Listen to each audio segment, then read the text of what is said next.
Seek ye first the kingdom of God and his righteousness, and all these things shall be added unto you. Alleluia, alleluia, alleluia,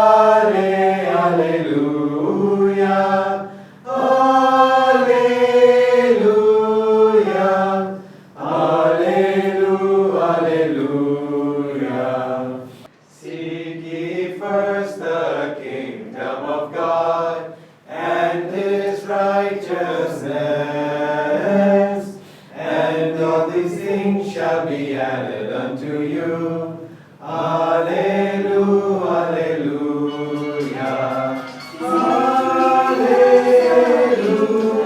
alleluia.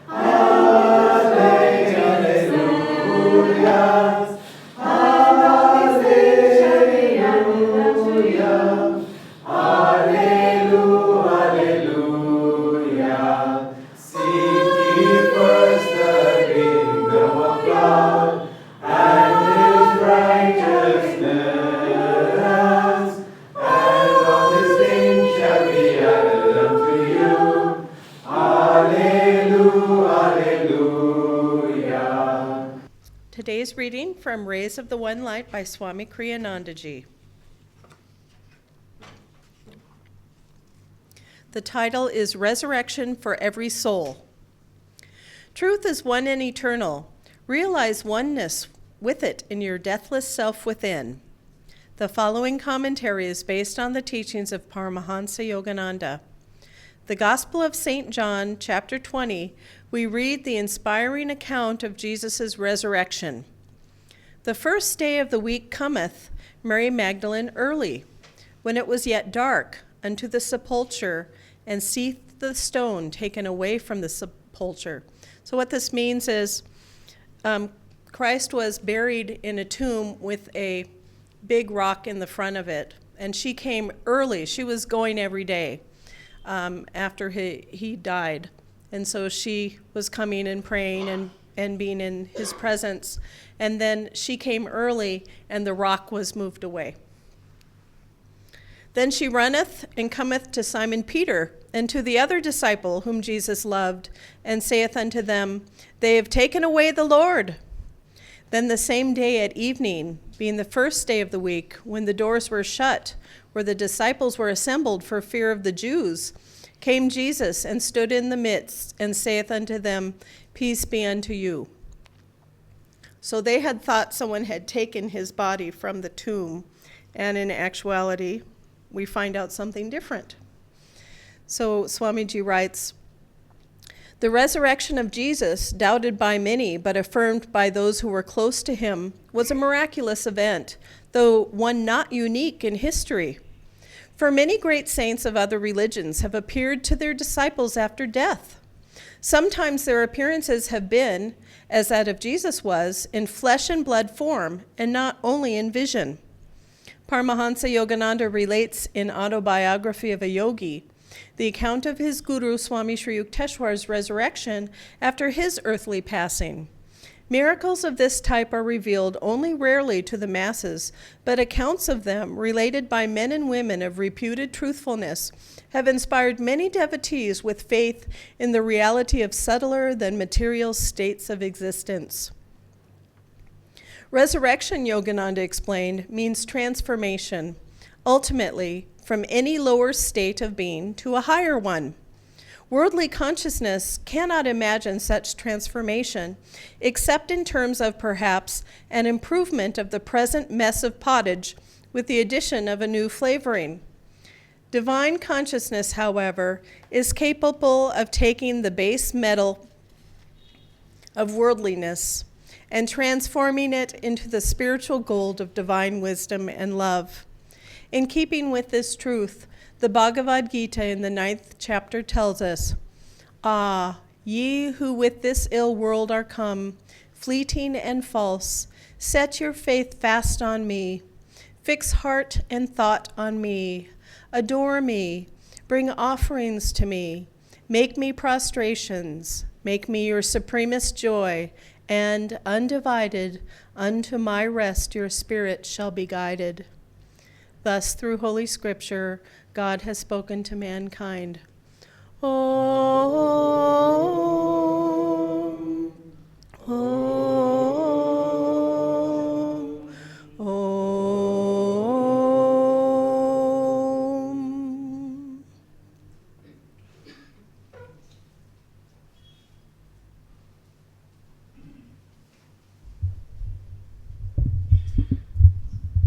I'd like to read from Whispers from Eternity.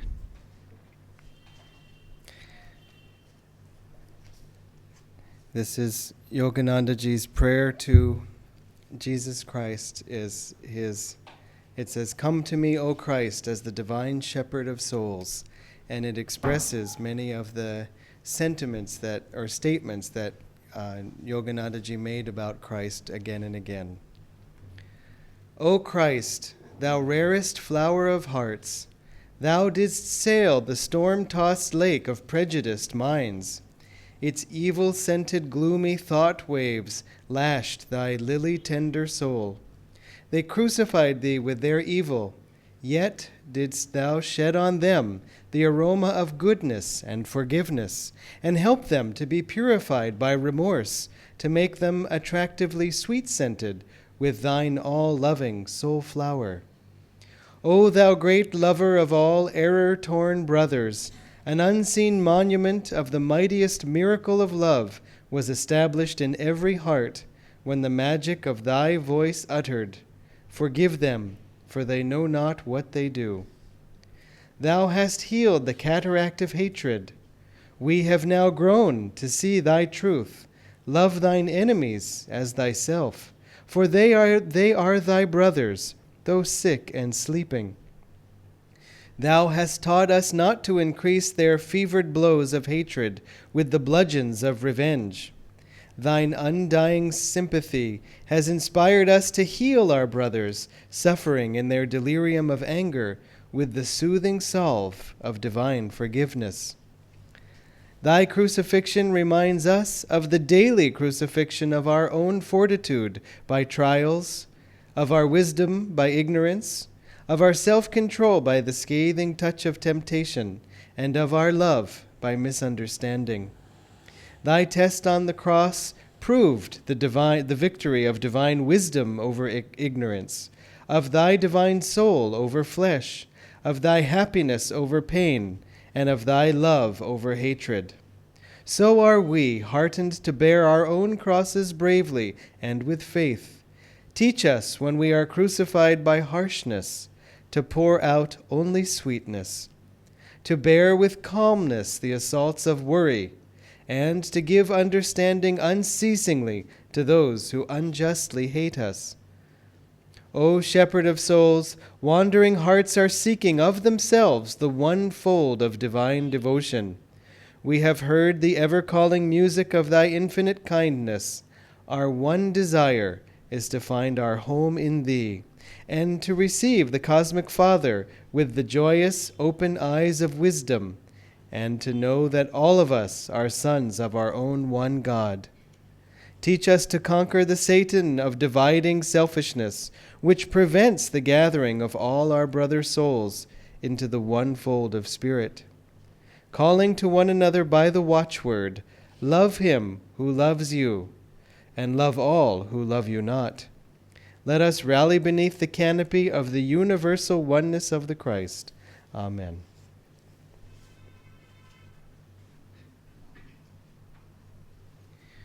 We'd like to begin with a short video of Swami Kriyananda.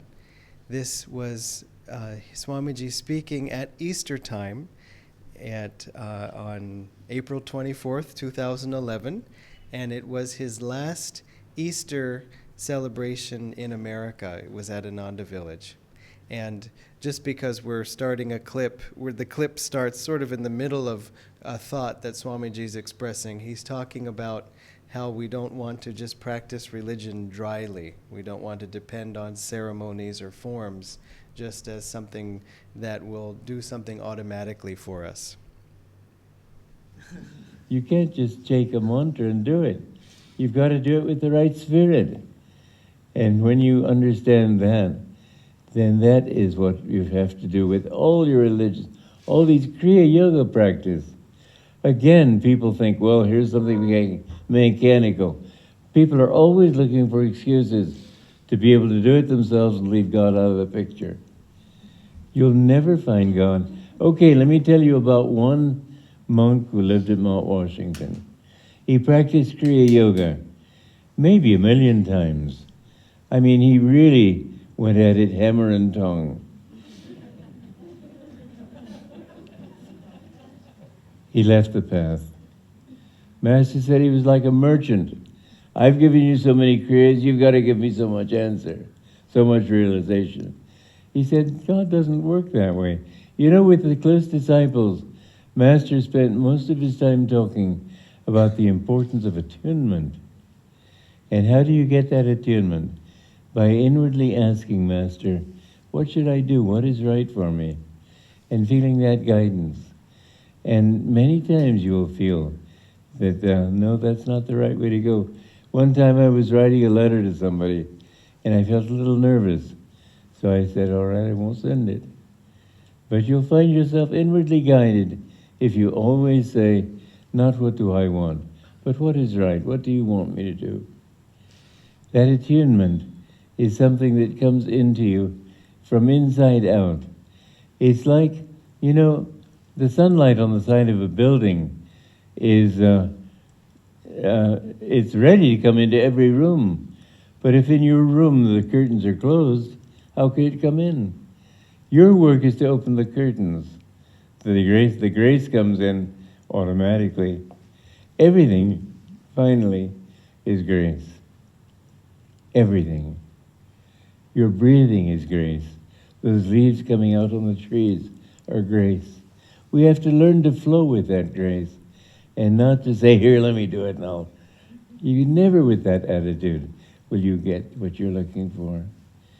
But through love, through surrender, through openness to God's light, and remember that the most important attitude is one of bliss.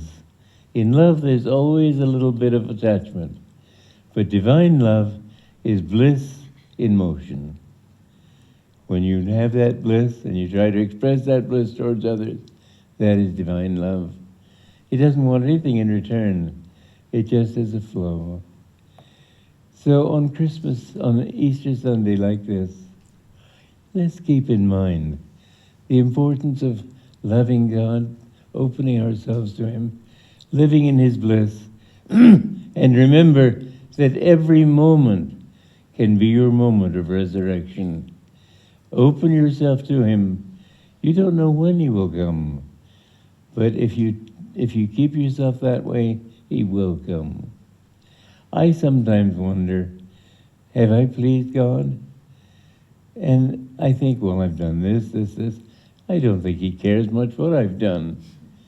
Sure, I've written all these books and all this music and created all these communities. So what? That's my feeling. I don't think anything I've ever done is important. But that I've offered my energy up to Him and allowed Him to work through me. You know, there was another disciple of Master's, Brother Bhaktivedanta. He was always sort of envious of me because I have a very creative nature. Well, that's the nature God gave me, or the nature I've developed, whatever it might be.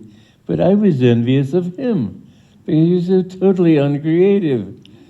And I used to think if I only didn't have this volcano inside me constantly pushing me to do this, I'd have more peace of mind.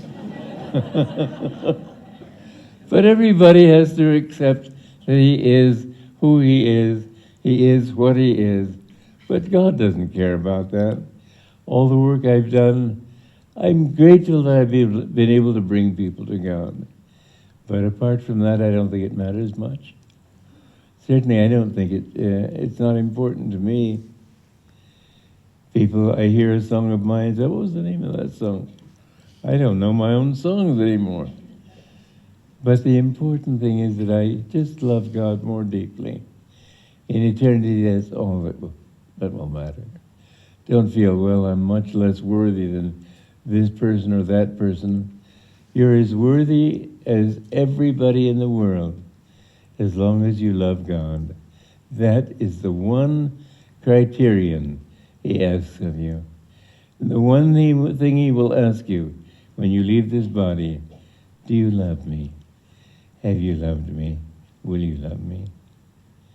So let's make this Easter a time of affirmation that we will live more and more for that love.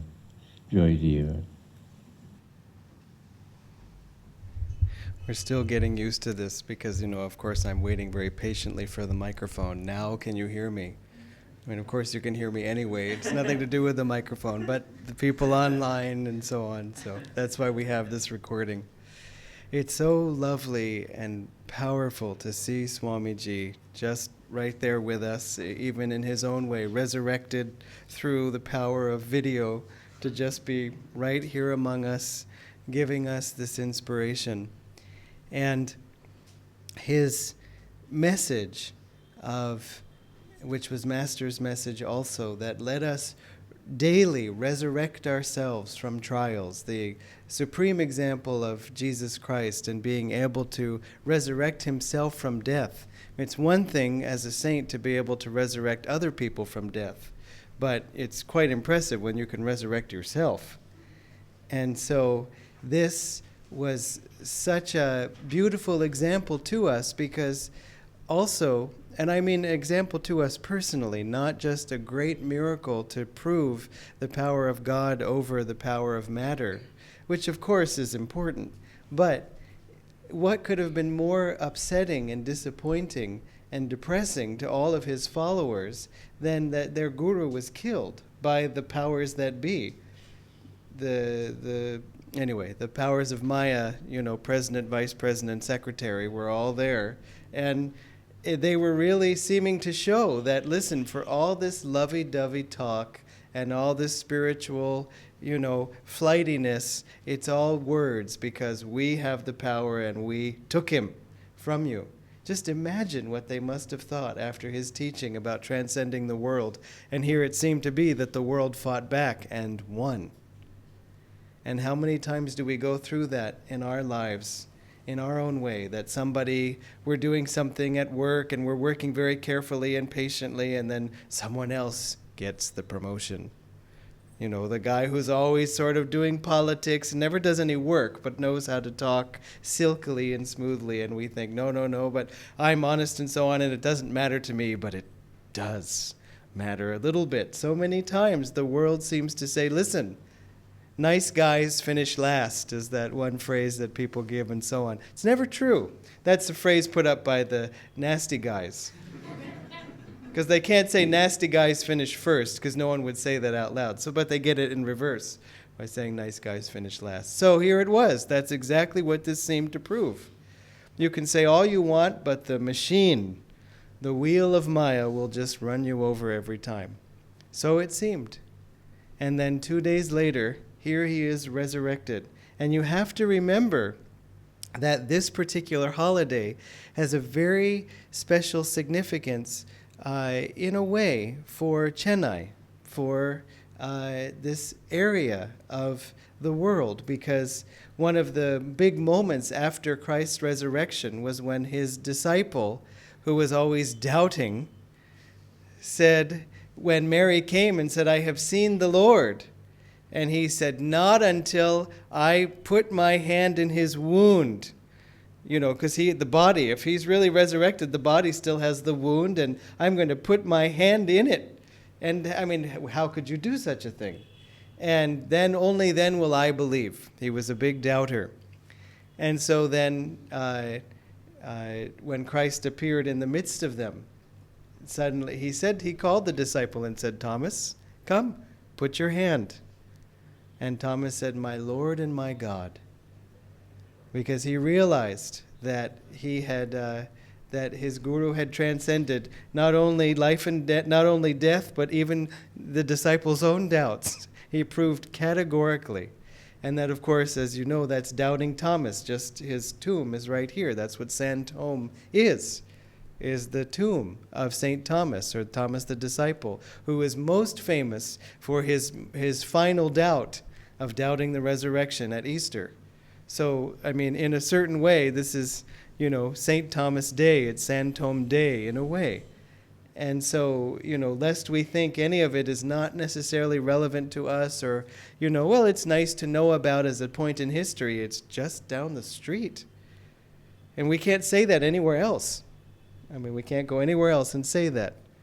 And so it's another sign that the divine is always trying to reach us in any way that it can. So think about that the next time you're going to Nilgiris in Santome, that it's more than Nilgiris. I mean, even Nilgiris, what a beautiful name, right? The mountains and so on. So Shoppers Stop or something less lofty. Next time you're going, to the petrol station, just remember that this even the name Santome is a constant reminder of even this most sacred moment when God showed, listen, I can change the dream, and great souls can bring themselves back at any time, and that nice guys finish first. And actually, nice guys finish. You finish your incarnations, you get liberated. Everybody else gets to keep going. So let's be nice guys and nice gals and get out. So, how do we do that? How do we resurrect ourselves each day? How do we resurrect ourselves after trials and so on? How do we keep our minds, as Swamiji said, focused on God? He said, Master, when talking to the public, which is not you, I'm gesturing, but I'm not gesturing to you. When he talked to the public, he would speak on so many subjects, health and defeating aging and success and all these wonderful things that have a wide appeal. And they're important. And they're important to reach people where they are according to what they're interested in. I mean, can you imagine, a class on how to have more suffering? How many, I can count the number of chairs that would be full. Probably one person doing the filming and, the other person for registration, and that would be it. No one would want such a class. So how to achieve success and harmony in relationships and all these attractive things, again, which are also useful for a happy life. I don't mean to diminish them. But when Master was with the disciples, he spoke on attunement. Keeping ourselves tuned to the Guru's consciousness. What does that even mean? One simple metaphor we have is the radio. The radio can be tuned to any station. And we see how our minds, they tune here and they tune there. And Master was saying, tune to 108 FM, the Guru's channel. Tune to him. That was a joke, but anyway. So, what would the Guru's address be? 108, never mind. So keep our minds tuned to the Guru. Similarly with the TV station, we have so many TV channels, so many streams of consciousness entering in that we can attune ourselves to. Tune to the Guru. But in our own lives, even when we're not listening to the radio or watching TV, keeping our thoughts, our hearts, our minds focused on the Guru. What does that mean also? Because in the same breath, Swamiji said, just love God more. So you can think of it that way too. Just love God more. Love God more. And so one friend of ours was saying, I came to the center, I had such an inspiring class, and it just changed my whole attitude on life for a day. And then the next day, I kind of woke up and kind of this, and then something bad happened, and it all went away. And only at the end of the day did I realize, yesterday I was inspired, unlike today. And said, I just have to find a way to keep reminding myself somehow. And that's the whole of the spiritual path. That's all we're trying to do all the time, is just remind ourselves. That's why we have these, satsangs every Sunday. That's why we meditate every day. That's why we read books constantly. That's why we keep, in some way, saying the same things. And, sometimes when you hear Swamiji tell a story you've already heard, or you hear Yogananda ji say something, or you hear again the same message, remember, part of the reason why they're repeating it. I mean, even the words of a chant get repeated, repeated, repeated. It's not sort of like, okay, no, I learned that. It's saying, listen, get it through our thick skulls. Love God. Because when we say, okay, yes, I love God, poof, that's it. We finish. We're done. So until that time, we can say, well, I guess I'm still needing to take it more into myself, not in a heavy, critical way, but just saying, listen, let me go deeper with this thought. Let me go deeper with this story. There's so much mileage you can get out of a good chant or a good phrase or a good story. And yet, it works for a long time. As Haridas Ji said once, it's always nice when we wake up and we have a chant still going in our minds, if you've had that experience. And then it sort of follows us throughout the day. And then after a few days, he said, sometimes it's disappointing when that chant goes away. And Haridas said, don't worry, the next one is coming. And so we'll have some affirmation, we'll have some story, we'll have some class, and it'll be such an inspiration for a time, and then, we lose it. We try to say, that same thing about I am master of life and death. No, it doesn't move me anymore. It somehow doesn't attract my mind, it doesn't enter my heart. It's kind of, I've worn out it. Not that the truth is worn out, but it's not grabbing me like it used to. So find the next one. That's all. That's all we're doing all the time, is bringing ourselves back, bringing ourselves higher and higher. That's why we, again, say the same things, but then also it's sort of like, what else is there to talk about? I mean, what would we say instead? And you read the paper today? Yeah, lots of bad news. Yeah, lots of bad news. Yeah. I mean, is that fun to talk about? Does it bring the mind up? And so my family, when we would get together, they would have a unhappy stories contest. Who could tell the unhappiest story? And then, they just kept trumping each other, just like, I heard somebody, they fell and they broke a leg. That's nothing. I know somebody who fell and their leg was cut off. Oh, yeah, I know somebody born with no legs. Oh, really? I know somebody who was, born with no arms either. Well, I knew someone born with no head. I mean, it's kind of like, you kind of start to run out of things. So, but it was just because I can tell a worse story than you. I mean, such a contest. I was very, very happy to lose those contests. So, it's why do it? Why do it? It has an attraction. It does have an attraction. So it's not to say naively, why do it, but why really do it? Who would do such a thing? I mean, in our hearts, let us at least hold back from that and have happy stories contests, even if we're the only ones in the contest. And there we're sitting at the far end of the table going, I love you, God. And just... fine, enjoy yourself, and I love you, God. Just being in that consciousness. We have to bring ourselves back. The other point I want to make about all of this is because Easter, the resurrection of Christ, is so grand and is such a big event and was such a huge event in history that still is shaping our lives today.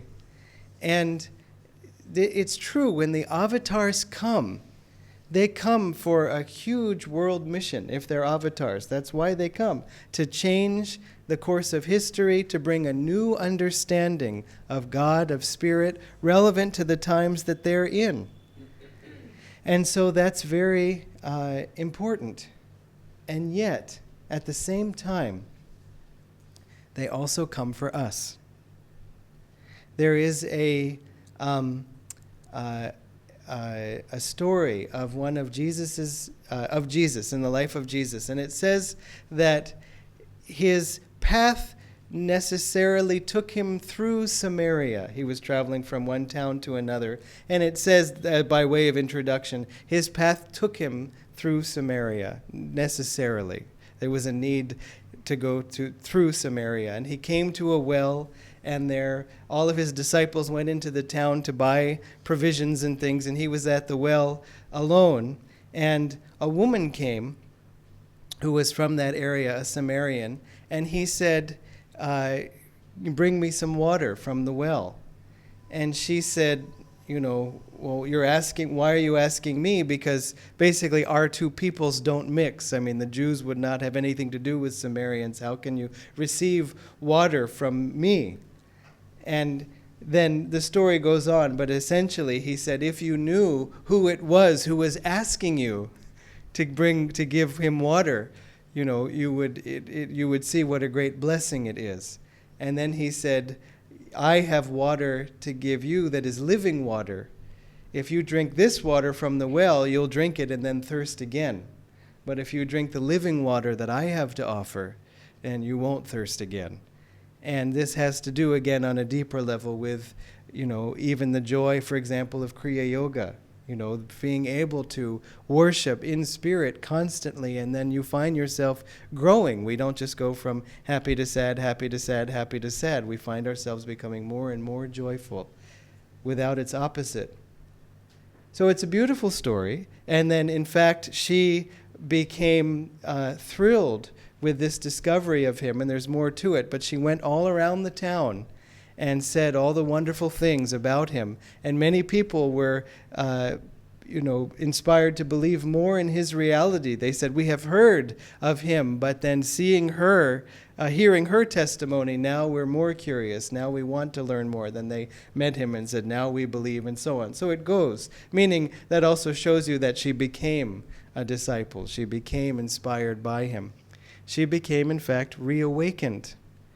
So I go back to the beginning of the story. His path by necessity took him through Samaria. Master said that it was not because Samaria was on the way.